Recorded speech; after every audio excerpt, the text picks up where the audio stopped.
Sere la mata lo barangay.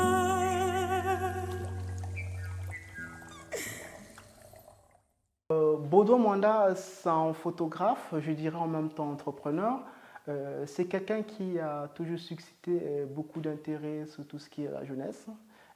Baudouin Mwanda, c'est quelqu'un qui n'est pas orgueilleux, sympa. Vous croiserez dans le marché, il est en train de faire son marché avec ce qu'on appelle des mochus yabata, un truc comme ça.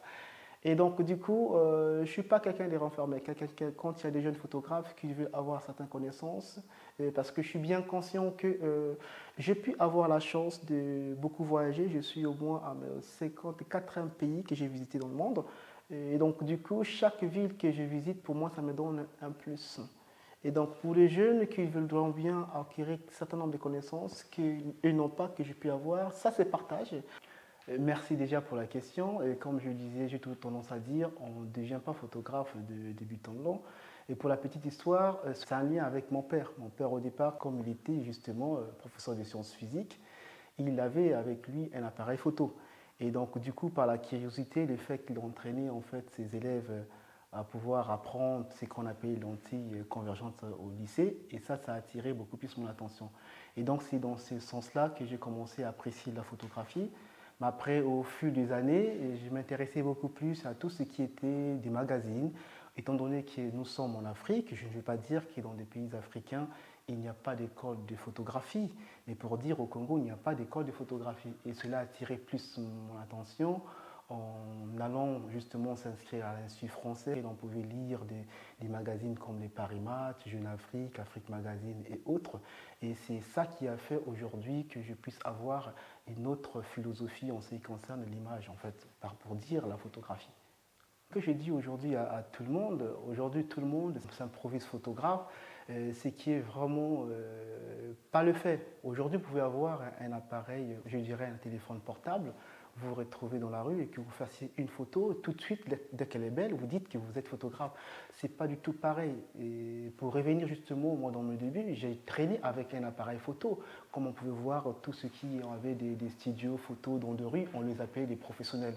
Moi aujourd'hui, avec les niveaux que j'ai de la photographie, je me dis qu'ils ont encore beaucoup de choses à faire. C'est pas parce qu'on a un appareil photo au cou, on traîne dans la rue, donc tout s'arrête là. Tout ne s'arrête pas là. C'est un travail, c'est plutôt un métier très noble qui demande beaucoup de réflexion, et c'est même ça que j'ai tendance à dire lorsque j'encadre mes assistants et autres qui veulent bien suivre le métier de la photographie. Je leur dis toujours, vous voulez être un bon photographe, ne vous contentez pas seulement de votre appareil photo, mais il faut être touche à tout. Lorsque je parle de touche à tout, ça veut dire il faut s'intéresser à tout ce qui est média. Le matin, ou lorsque vous vous levez, si vous avez un parent qui est abonné à un magazine, genre les Dépêches de Brazza, puisqu'on est à Brazza, et c'est un peu de lire les informations qu'il y a dessus. Maintenant, pour ceux qui sont intéressés, par exemple, à aller dans des bibliothèques et lire des bouquins, et c'est comme ça qu'on devient aussi photographe. Donc en apprenant, ce qui permet justement à savoir comment raconter des histoires. Et c'est même là où j'ai l'habitude de dire, photographier, c'est être romancier à l'esprit.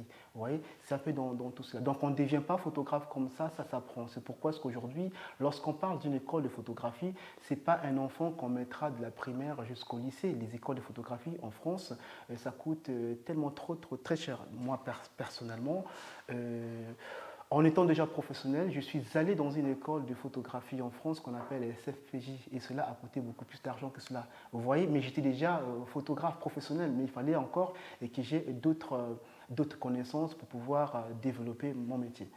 C'est une fierté pour moi, peut-être aussi pour le Congo, parce qu'aujourd'hui, lorsqu'on est à l'extérieur, il y a des villes que j'ai eu à découvrir. Au départ, je me disais que c'est des pays que je ne pourrais jamais mettre pied, par exemple le Japon, la Chine et autres. Et tout ça, c'est grâce à la photo. En voyant un Congolais qui se retrouve au Japon, qui remporte un prix, en voyant un Congolais qui se retrouve en France, qui n'est pas d'un petit pays, et qui essaie de revenir avec des grands trophées. Et d'abord, ce qui fait, pour revenir sur votre question, ce qui fait ma force, c'est que chaque année, j'ai toujours un prix.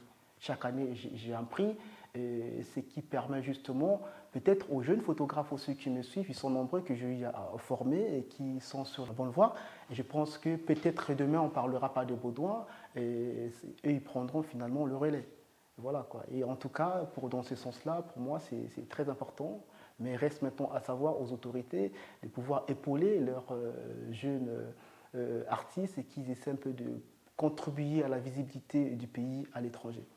Alors, les difficultés, il y en a beaucoup. Les premières, en fait, seraient plutôt, il en manque, par exemple, de laboratoires professionnels à Brazza, parce qu'aujourd'hui, avec tout ce que je fais, lorsqu'il s'agit de faire des tirages, donc il y a des collectionneurs qui s'intéressent par exemple à mes œuvres, alors on fait toujours recours à l'étranger. On fait recours à l'étranger, faire les tirages. Vous voyez par exemple aujourd'hui, nous avions de laboratoires qui prétendent être des laboratoires ici. Les gens ils appellent ça des laboratoires, mais moi ce ne sont pas des laboratoires, même qu'ils aient leur machine. Ce sont des studios que tout jeune photographe peut avoir chez lui à la maison. Vous voyez, lorsque vous partez faire des tirages, eux ce sont des commerçants, mais ils ne tiennent pas compte en fait du résultat que l'artiste y attend d'y avoir à la fin. C'est pour dire qu'il nous fait encore beaucoup de matériel, beaucoup de professionnalisme dans cela. Encore, il faudra profiter à cette jeunesse et qui aime bien ce métier à pouvoir mieux se professionnaliser. Comme ça, ils sauront voir de quoi ce qu'il faut faire. Je prends un simple exemple. Aujourd'hui, ce qui est souvent décevant, je ne parle pas du Congo, hein, lorsqu'on est dans des pays africains, lorsqu'il s'agit de faire un portrait du chef de l'État, et pourtant à Brazzaville, prenant le cas de Brazzaville, nous avions des photographes professionnels, on préfère aller prendre un professionnel de l'étranger pour venir faire par exemple la photo officielle du chef de l'État, alors qu'ici, on a des gens compétents pour cela. Moi personnellement, on m'appelle, on me déplace pour l'étranger pour aller faire des portraits des différents chefs de l'État. Mais ici, au pays, on se pose la question de savoir peut-être qui est cette personne, est-ce qu'il est professionnel ou pas. Moi, je pense que j'ai déjà démontré de quoi ce que je suis capable et je pense que peut-être que des questions viendront où on pourra mieux développer ce que j'aurais à vous dire. Alors, les photographes que vous venez de citer, je suis très content parce que ce sont des photographes, d'autres ils font partie de mon école. Les cas par exemple de jeunes Léban qui est en train de percer en mettant en place un festival, et ça c'est déjà quelque chose de très positif. Mettons un festival à Brazzaville, ça permet en fait de faire venir les étrangers. Ça nous permet aussi de vendre notre pays. Les gens comme les Kinzengele, à l'époque, c'était mon doyen. On a participé ensemble à l'époque, de bonne mémoire, c'était en 2003, parce qu'on avait bénéficié d'une formation qui a été soutenue par le PISAP, un programme donné par l'Union européenne qui nous a permis de suivre une formation où on est allé à Pointe-Noire, on est allé à Brazza, à l'Institut français, en faisant venir 3 photographes professionnels. Et ça nous a permis en fait de voir la photo autrement. Voilà, de voir la photo autrement. Maintenant, pour ce qui est de nouveaux photographes aujourd'hui, qu'on y voit, et c'est vrai, il y a beaucoup de bons photographes maintenant à Brazza, mais il y a photographes et photographes. Lorsque je parle de cela, je vais tout simplement faire la différence. Nombreux sont ceux avec qui travaillent beaucoup plus dans des studios. Alors moi, j'aime pas trop me placer en cela parce que moi j'aime le terrain, moi j'aime réfléchir, j'ai envie que sur toutes mes images auxquelles je vous propose, qu'il y ait toujours une histoire derrière. Alors lorsque nous avions créé le collectif Génération Elili, c'était en 2003, c'est comme je le disais tout à l'heure, on sortait d'une formation avec 5 autres photographes. Bon, il y en a d'autres photographes, il y a un qui n'est plus avec nous, il y a un autre qui est resté en France, maintenant il y a 3 autres qui sont ici. En sortant de cette formation, on s'est dit que vu qu'on avait acquis un certain nombre de connaissances en photographie, bénéficiant par les 3 photographes étrangers qui étaient venus nous former, on s'est dit qu'il était question que nous, photographes congolais, au lieu qu'on y reste là-dessus, il fallait plutôt qu'on puisse construire notre association. On est passé en disant, oui, écoute un peu, nous allons soulever le nom d'un photographe, le premier, et qui nous a formés. C'était David Domazon. On s'est dit, mais non, il n'était pas question de penser à David Domazon. Et c'est là est venu finalement le nom du collectif Génération Elili. Elili qui veut tout simplement dire image. On a voulu utiliser les mots Congo image pour que les gens s'y retrouvent. Alors, en montant ces projets, et on ne s'est pas seulement arrêté là. J'étais à l'époque le directeur artistique de cette structure, pour la simple raison que j'étais déjà beaucoup plus avancé. Et à la fin, les amis, ils m'ont mis à la place de la coordination. Mais cela ne veut pas dire que le fait que je sois coordinateur, que je resterai éternellement là-bas. Je ferai toujours partie du collectif Génération Elili, mais je dois me retirer parce que j'avais d'autres projets à faire. Et aujourd'hui, on est très fiers parce que le collectif Génération Elili a son propre siège même si ils ne sont pas restés actifs comme avant depuis mon départ, mais moi je pense qu'il n'est pas encore trop tard, ils peuvent toujours continuer à travailler. Parce que moi j'ai des projets, j'essaie de quoi, je pense en ce qui concerne le métier que j'ai tant aimé qui est la photographie, même avec mes parents, j'ai eu des sérieux problèmes parce que mes parents voulaient me voir juriste. Donc je me suis dit, écoute, ça ne m'intéressait pas, allez-y demander chez un enfant qui est en terminale, posez-lui la question de savoir qu'est-ce que tu vas aller faire demain. Tout le monde lui dira que je vais aller faire le droit. Attends, mais si tout le monde veut faire le droit, il n'y aura peut-être pas de boulot. Et du coup, vu que j'aimais trop la photographie, au départ, j'ai commencé maintenant à mélanger, là en étant toujours avec les collèges Génération Ilili, parce que quand j'intègre, quand on crée les collèges Génération Ilili, je suis encore au lycée à l'époque. Et donc du coup, quand j'ai fini le lycée, je vais à l'université, c'était le droit, et c'est là finalement que j'ai commencé maintenant à relier la photographie et les droits, connaître un peu tout ce qui est le droit, l'image et tout cela. Et ça m'a poussé justement d'avoir toute cette connaissance que j'ai de la photographie. Et cela m'a permis justement à faire appel à d'autres jeunes, que ce soit photographes ou pas, ceux qui sont à l'université, qui s'intéressent vraiment au métier, de pouvoir suivre le même chemin qu'on y avait. Voilà. Je ne pense pas que ça soit une question de leadership, c'est très loin de là, c'est très loin de là. Vous savez que lorsqu'on est en association, c'est toujours compliqué, c'est pas facile justement parce qu'il y a d'autres personnes qui sont là. Il y a ceux qui comprennent mal en fait les projets des autres. Mais lorsque vous êtes tout seul, vous avancez bien. Et moi, j'ai toujours dit, aujourd'hui, il y a un très grand projet que je suis en train de construire et qui fonctionne bien, mais je suis seul, je ne suis pas avec les gens. Tu vois, même aujourd'hui, lorsqu'il s'agit de voir avec des partenaires, je me suis dit, les partenaires, c'est d'abord à côté de moi, on viendra où je peux avoir besoin d'eux. Donc on commence, une fois que les amis, ils verront que vous avez bien avancé sur les projets, et à ce moment-là, ils essayeront un peu de comprendre où est-ce que hier je voulais leur emmener. Mais quand il y a 2, 3, 4 personnes, il y a 2 personnes qui peuvent dire, écoute un peu, on s'oppose un peu de ce que tu veux y apporter. Mais ils ne voient pas en fait les atouts qu'il y a derrière tout cela. Moi, j'ai la chance aujourd'hui, mon travail il est reconnu au niveau international. Je dirais même à Brazza, les gens ne connaissent pas mon travail, mais je suis trop fier de moi parce que je sais très bien que mon travail il est beaucoup respecté à l'étranger. À l'étranger, une photo, je les vends à plus de 2000 euros. Mais aujourd'hui, une personne qui veut acquérir une de mes œuvres, des fois, il me propose 100 000 francs. Au fond de moi, je m'en manque un tout petit peu parce qu'ils n'ont pas encore cette culture de la photographie. Pendant que nous avions passé cette période du Covid-19, j'ai développé un super projet qui marche très bien. Je serai en exposition à Londres en octobre prochain. Actuellement, je suis en exposition à Genève. Et là, je peux vous dire encore que j'ai remporté 3 prix cette année-ci. Vous voyez, et cela ne s'arrête pas là. Et ça, c'est un projet qui a été développé pendant le confinement. Et c'est pour dire que lorsqu'on est photographe, ça ne veut pas dire qu'il faut qu'il attende qu'il y ait un accident de l'autre côté pour aller faire des photos et aller vendre le magazine. Ce n'est pas ça le rôle de la photographie. La photographie, ça demande beaucoup de réflexion. Et c'est comme ça, justement, qu'on arrive justement à faire des belles images et des beaux projets. Ce sont des gens qui ne me connaissent pas. Et je pense qu'il serait plutôt mieux d'aller demander aux photographes et de répondre à cela. La preuve en est que chaque année, même chez moi à la maison, je reçois des photographes qui veulent vraiment se professionnaliser. À l'Institut français, l'année dernière, j'ai animé un atelier qui était soutenu par l'Institut français, mais cela ne concernait que des femmes.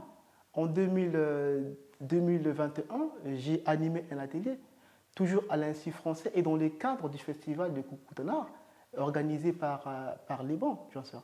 Vous voyez? Donc c'est pour dire que les gens ils parlent mais ils ne me connaissent pas. Il y a d'autres personnes, photographes, qui disent que pour rencontrer Baudouin c'est compliqué. Mais il y a des photographes congolais qui ont eu à juger, écoute un peu, celui qu'on croyait peut-être très, très difficile à rencontrer, mais il est facile. Hein. Vous m'appelez, quand je suis disponible, tout de suite je viens. Voilà, les gens disent que je suis compliqué à voir, mais je ne sais pas du tout ça parce qu'ils ne me connaissent pas du tout. Mon plus grand combat, en restant dans le cadre de mon métier, c'est mettre en place un centre culturel qui va englober en fait toutes les activités artistiques dont je peux parler de la peinture, et je peux parler de la danse contemporaine, et donc pour dire aussi, ce grand projet est déjà en ligne parce qu'il est en pleine construction, il est bien avancé. Et donc c'est pour ça que j'ai toujours dit, tant que je suis encore en vie, je sais très bien qu'il peut y avoir des dérapages, mais pour l'instant, on est là-dessus, et je suis convaincu que demain, les projets verront le jour. C'est vrai qu'aujourd'hui, beaucoup de gens vous diront que voilà, avec des appareils de téléphone, tout cela y compris, c'est 2 choses différentes. c'est deux choses différentes. La photographie, c'est tout un métier. Et les téléphones portables que nous utilisons aujourd'hui avec des hautes gammes, je vois un peu la pixelisation super intéressant, ça c'est autre chose. Voilà. Et ça ne vous permet pas de régler. Or, lorsque vous avez un appareil photo, ça vous demande de faire vos réglages par rapport à ce que vous voulez avoir comme retenue. Ouais. Et qui est différent, par exemple, sur des retouches. Moi, personnellement, je n'utilise pas, lorsque je suis sur le terrain, le flash, je ne l'utilise pas. Les retouches, très très rarement. Très très rarement. Aujourd'hui, les gens ont la facilité, lorsqu'ils font des photos de portraits dans le studio, ils courent tout de suite sur des retouches. C'est vrai, ça peut correspondre à ceux qui sont dans cette catégorie de photos de pub. Nous sommes en pleine campagne électorale. Vous allez voir, la plupart des images ont été retouchées. Mais moi, lorsque je fais mon travail de photographie, et quand même aussi lorsque je travaille avec des magazines, tout de suite, ils me donnent des sujets, ils ne me demandent pas qu'est-ce que j'ai à faire. Je suis habitué à travailler avec eux et je sais ce qu'ils veulent comme le rendu. C'est comme aujourd'hui, lorsque vous travaillez par exemple avec Paris Match, lorsque vous travaillez avec Jeune Afrique ou encore VSD et autres, Libération, Figaro et autres, et chaque magazine, ils ont leur ligne éditoriale en image justement, de façon quel genre d'image qu'ils voudront. Prenons les cas par exemple de Libération. Lorsque vous voyez Libération, vous avez tendance à voir les images un peu décalées. Des fois, ils prennent des photos qui sont floues, parce qu'ils savent dans quel contexte qu'ils veulent présenter leur image. Mais lorsque vous venez sur les Figaro, ce sont des photographies qui sont carrées, ça veut dire nettes. C'est ça qui montre un peu cette différence. Vous voyez? Et donc c'est pour dire aujourd'hui, on peut avoir les dépêches des Brazza aussi, peuvent avoir leur ligne, mais on ne voit pas trop de la différence. Mais moi je pense que si vous avez des iconographes qui s'occupent de l'image, eux au moins ils pourront montrer cette ligne directrice pour la photographie. Mais dire que la photographie, y compris l'arrivée des téléphones portables, ce n'est pas la même chose. C'est deux choses différentes. Déjà, le projet, ça s'appelle Classe Pro Culture. Et Classe, ça permet de relier en fait des écoles qui sont en banlieue de Brazzaville à pouvoir se rapprocher du centre qui sera installé en fait l'espace des Classe Pro Culture. Et c'est pour faciliter aussi des élèves, tout comme des écoles qui sont dans la zone périphérique. Au lieu de toujours aller au centre-ville, parce que nous voyons aujourd'hui beaucoup des élèves et beaucoup des parents, y compris étudiants, lorsqu'il s'agit de travailler, des fois on le voit se retrouver sur des lampadaires vers l'aéroport et autres. Et donc du coup, le centre Classe Pro Culture est en train de mettre en place à cette population qui sont de l'autre côté du Massissia, un espace qui permettra justement aux enfants qui n'ont pas accès au centre-ville parce qu'on ne peut pas y aller tous les jours, il faut prendre le bus, il y a des accidents et autres, on est en train de construire dans un espace, un périmètre beaucoup plus précis. Comme ça, le soir, lorsqu'ils veulent étudier, ils ont un grand espace, comme ce qu'on voit justement en France. Voilà, vous avez un jardin, maintenant les élèves ils peuvent venir apprendre là-dessus. Donc on travaille dessus, on travaille là-dessus. Et jusque-là, on n'a pas de financement de qui que ce soit, on essaie de travailler avec nos propres fonds. C'est pour dire, on a financé les projets aujourd'hui à près de 120 000 euros. Et donc du coup, ça demande un peu plus, on continue à se battre. J'espère que le moment viendra où peut-être on peut avoir des subventions de d'autres structures. Ça sera une très bonne chose. Du coup, déjà, nous, ici à Brazza, nous avions beaucoup de traditions. Et je suis content qu'il y a beaucoup de jeunes qui s'intéressent maintenant à la photographie. Mettre un musée à Brazza, moi je pense que, je ne dirais pas que le projet n'est pas en cours. Je pense qu'il doit déjà avoir un projet d'un musée à Brazzaville. Ça va de pair aussi avec des artistes. Si nous avions des artistes qui ne sont pas compétents à faire des bonnes productivités, je pense qu'il doit y avoir aussi un frein. Vous voyez? Et donc, moi, je pense que cela doit aller de pair. Dire qu'il n'y a pas peut-être un projet d'un musée à Brazza, ben, je vais dire ça avec beaucoup de réserve. Je pense que c'est en cours, mais ça, c'est déjà une très, très bonne chose. Ça permettra justement aux Congolais d'avoir cette culture que nombreux n'ont pas. Ceux qui en ont la culture, ceux qui ont tendance à aller à l'extérieur. Aujourd'hui, moi, je suis fier que la plupart de mes œuvres sillonnent maintenant dans les différents musées à l'extérieur. En France, on voit mes œuvres dans les musées et actuellement, avec un grand projet sur les regards des Grands Paris, lorsque vous passez sur tous les métros à Paris, vous verrez le travail de Baudouin Mandakila, par exemple, sur un sujet que tout le monde connaît, que tout le monde apprécie, souvent pour les étrangers qui viennent à Brazza, et qui est la SAP. Tout mon travail est là. Vous voyez par exemple à l'Hôtel des Villes, Nations et autres. Et ça, c'est une fierté parce que ça permet justement de communiquer sur notre très cher pays qui est le Congo. Montre un peu ce genre de tradition. Maintenant, demain, si nous pouvions avoir un musée, ça donnera encore un plus pour que nous puissions continuer à produire et faire découvrir notre cher pays aux étrangers. Moi, partager avec l'autre, ça veut dire que je tire aussi un plus de l'autre. Parce que ça ne veut pas dire que je connais tout en photographie. Il y a des petits éléments aussi que je ne connais pas, peut-être d'autres peuvent connaître, soit ils ne savent pas par l'ignorance que moi je peux dire, c'est intéressant ce que vous faites.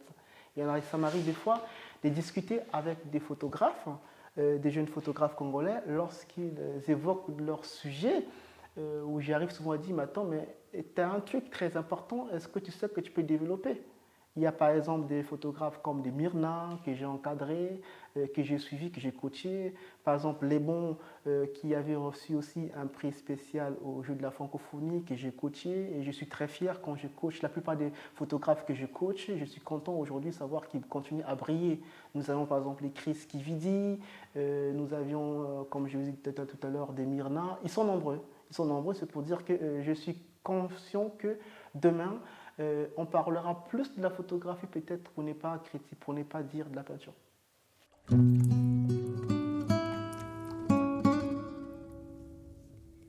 Sere la matalo baranga